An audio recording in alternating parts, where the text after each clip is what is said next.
Hi guys, I'm down at the rocks today, just at South Bondi. It's kind of a drizzly, overcast day today. Currently staying dry in this little cave you can see behind me, but rather than go for a spear, I thought I would forage for some nasturtiums. They're quite a common plant in Sydney, so I'm going to try grab some of them, cook them up in a pesto, and then toss that through some fresh pasta. So I'm going to go try and find some of them now. It didn't take me long, but just walking along the coast walk, I've already found this big patch. Nasturtiums. You can see all that stuff there is the nasturtium. So I'm going to grab a few handfuls of that and then cook it up.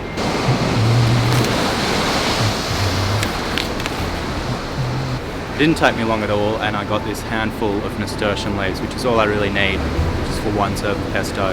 So with these guys,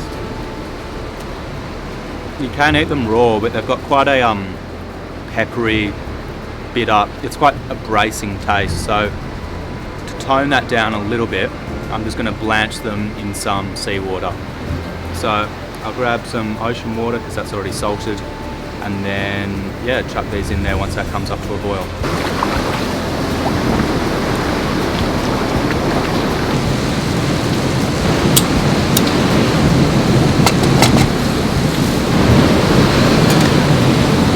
I've got a rolling boil here, and I'm simply just going to chuck in for my nasturtium. So that was like 20 seconds or so. I'm just going to pull it straight out. It's really lost that kind of super punchy rocket kind of flavour that it had before, and it's much more mild now, which would be nicer in the pesto. As I get another pot of water on the boil for the pasta, I'm just going to make up the pesto. So in a mortar and pestle, first of all I'm going to chuck in my nasturtium and start to kind of work that down. Now that the nasturtium has been broken down a little bit, I'm just going to add a handful of macadamias. Macadamias are native, but unfortunately they kind of grow in the wild a bit further north, and I don't know any macadamia trees local to forage from, so they're just from the shops. I'm going to add some parmesan. The mortar and pestle is starting to get very full. I think it's the world's smallest mortar and pestle, but I think I'll make it work somehow. I've just realised I completely forgot the garlic, and that's got to be done in the beginning, because if I tried to bash it in with the mortar and pestle now, I just wouldn't be able to grind it down enough, and it wouldn't get properly incorporated through the pesto. They'd just be big chunks of garlic. So I'm going to tip out all the pesto, grind up my garlic, and then chuck the pesto back in to get it all mixed together nicely. It's almost finished off. I'm just going to add a little bit of black pepper and then some olive oil. So the pesto's finished. I've got my water here, and I'm just going to chuck my pasta in once it comes to a boil, and then I'll mix it all through and it'll be ready. I've got a nice rolling boil on my water now, so I'm just going to chuck in this fresh pasta which I rolled out this morning. Because it's fresh, it'll only take 2 or 3 minutes, and then it'll be ready to go.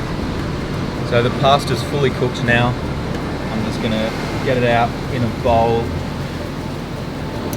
and just taking it out with the tongs means you get quite a bit of this pasta water in with it, which I want, because it's going to help make the pesto a bit saucier when I add that in.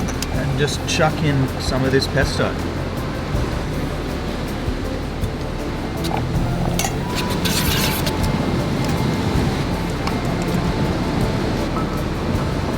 Here I've got my finished bowl of nasturtium pesto with fresh pasta. I've garnished it just with a little bit of the nasturtium flowers because they're totally edible. They taste very similar to the leaves, and they look pretty.